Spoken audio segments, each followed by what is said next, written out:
एक समय की बात है। सोनगढ़ राज्य में रतन सिंह नाम का राजा राज करता था। उस राजा के 3 बेटे थे।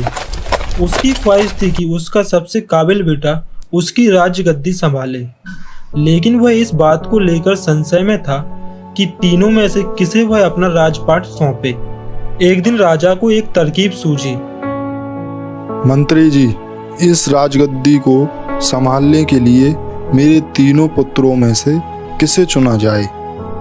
महाराज, आप उनसे कोई ऐसा प्रश्न करिए जिसमें वे उलझे रहें, और जो भी आपके प्रश्न का उत्तर बुद्धि और सहजता से देगा वही इस राजगद्दी पर बैठने के लायक होगा।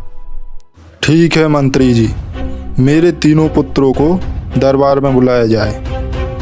जी पिताजी, आपने याद किया।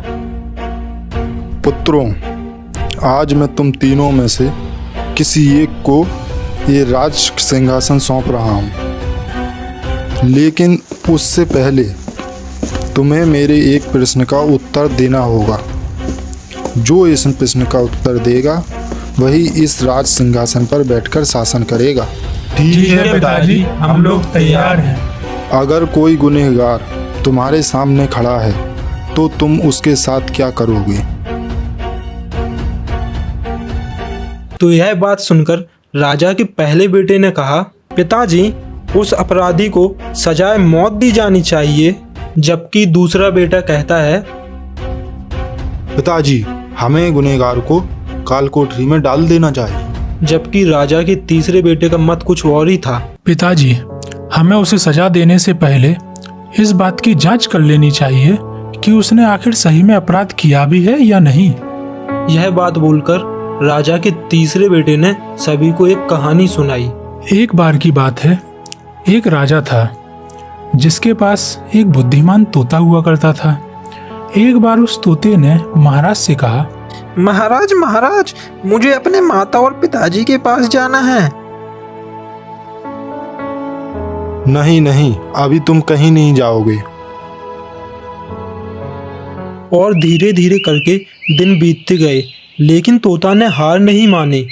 वो महाराज से लगातार प्रार्थना करते रहा, महाराज महाराज, कुछ दिनों की ही तो बात है, मुझे अपने माता और पिता की याद आ रही है, जाने दीजिए ना।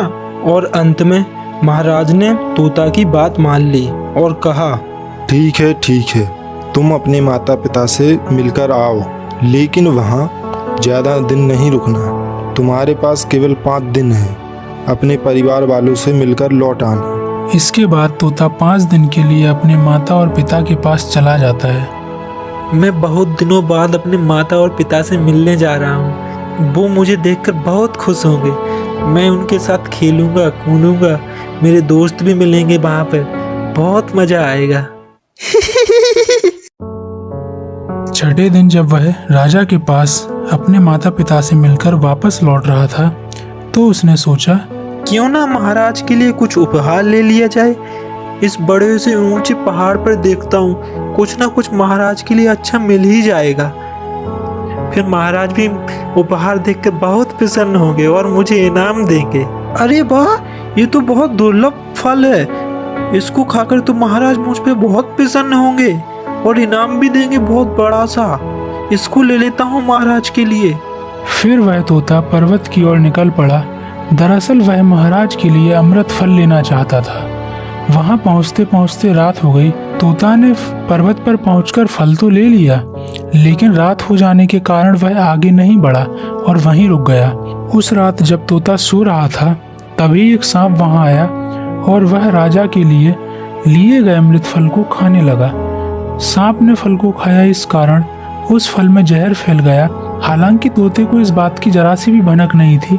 अगली सुबह जब वह जागा तो फल लेकर महल की ओर चल पड़ा। और जब वह तोता महल पहुंचा तो खुशी खुशी सीधे राजा के पास गया और कहा, महाराज महाराज, मैं आपके लिए अमृत फल लाया हूँ। आप इसे खाएंगे तो सदा के लिए अमर हो जाएंगे। क्या तुम मेरे लिए अमृत फल लाए हो? इससे सचमुच अमर हो जाते हैं? तो मैं इसे जरूर खाना चाहूँगा। लाइए, मुझे दीजिए ये फल। जरा रुकिए महाराज, आप इस फल को बिना जांच किए कैसे खा सकते हैं? एक बार यह देख तो लीजिए कि तोता के द्वारा लाया गया यह अमृत फल सही है या नहीं। राजा उस मंत्री की बात से सहमत हुआ और कहा, सैनिकों, इस फल को पहले एक कुत्ते को खिलाया जाए। राजा का आदेश पाकर सैनिक ने फल का एक टुकड़ा कुत्ते को खिलाया। फल खाते ही कुत्ते की मौत हो गई। यह देखकर राजा गुस्से से आग बबूला हो गया। उसने क्रोध में आकर तलवार निकालकर तुरंत ही तोते का सिर काट दिया। नहीं महाराज, नहीं नहीं नहीं। साथ ही फल को फेंकवा दिया।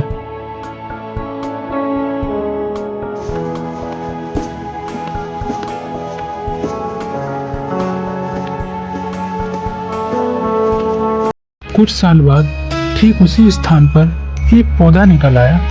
यह देखकर राजा को लगा कि यह उसी जहरीले फल का पौधा है। उसने सभी सैनिकों को और जितने भी लोग साथ में आए हुए थे राजा के, उन सभी को आदेश दिया कि उस पेड़ का फल कोई नहीं खाएगा।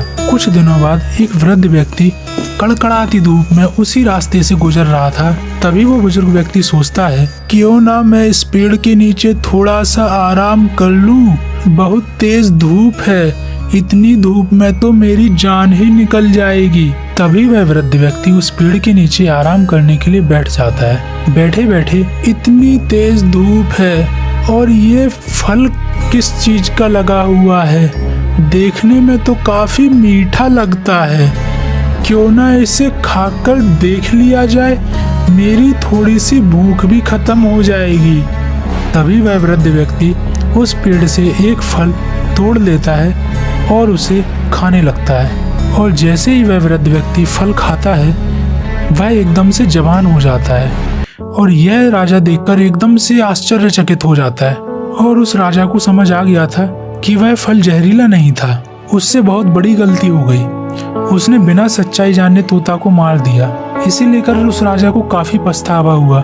इसके लिए वह मन ही मन खुद को कोसने लगा। तो इधर तीसरे राजकुमार की कहानी खत्म होने के बाद राजा रतन सिंह ने उसे ही अपने राज्य का उत्तराधिकारी नियुक्त किया। तो कहानी से हमें क्या सीख मिलती है बच्चों? इस कहानी से हमें यह सीख मिलती है कि हमें कभी भी बिना जांच किए किसी को सजा नहीं देनी चाहिए। Thanks for watching Rap on Tales. Subscribe and hit the bell for more fun adventures.